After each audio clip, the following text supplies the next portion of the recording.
এই হ্যাবিচুয়াল বিষয়টা কি? এই হ্যাবিচুয়াল বিষয়টা আসলে সম্পূর্ণ দৃষ্টিভঙ্গি এবং চিন্তাধারার উপরে নির্ভরশীল। অর্থাৎ আমি কোনো বিষয় নিয়ে কোন দৃষ্টিতে দেখছি, কোন অ্যাঙ্গেলে দেখছি, কোন চিন্তাধারা করছি সেই বিষয়টি সম্পর্কে। হুম? এটি হচ্ছে হ্যাবিচুয়াল। তার মানে আমার ওই দৃষ্টিভঙ্গি বা আমার ওই চিন্তাধারাই কিন্তু আমার সমস্যার কারণ অনেক সময় হয়ে থাকে। হুম? তো যেমন ধরুন যে আমার অফিসে হয়তো কোনো একটি বিষয় নিয়ে আমি যেভাবে চিন্তা করছি আর আমার কলিগরা যেভাবে চিন্তা করছে বা আমার অফিসের বস যেভাবে চিন্তা করছে, সেটা দেখা যাচ্ছে আমাদের আ মতটা অমিল হলো। এখন এই যে অমিল হলো, এখান থেকেই কিন্তু বিভিন্ন রকমের সমস্যা শুরু হতে পারে।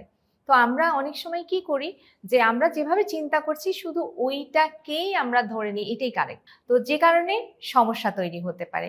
কিন্তু আমরা কিন্তু চিন্তা করছি না যে আরেকজন কিভাবে চিন্তা করছেন বা তার চিন্তাটা সে কেন করছেন। এই জায়গাটাকে আ ভাবি না, ওই অ্যাঙ্গেলটাকে নেই না।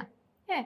একইভাবে আমাদের পরিবারেও কিন্তু এই বিষয়টা হয়। মানে পারিবারিকভাবে আমার হাসব্যান্ড বা আমার ওয়াইফ তার যে মতামত কোনো একটা বিষয় হলে দেখা যাচ্ছে আমার পার্টনার যেভাবে চিন্তা করছে, ওই বিষয়টা আমি কিন্তু অন্যভাবেই চিন্তা করছি। ফলে হলো কি মতের অমিল হলো এবং আমি যেভাবে চিন্তা করছি মিলল না, আমার সমস্যা তৈরি হচ্ছে অনেক রকমের।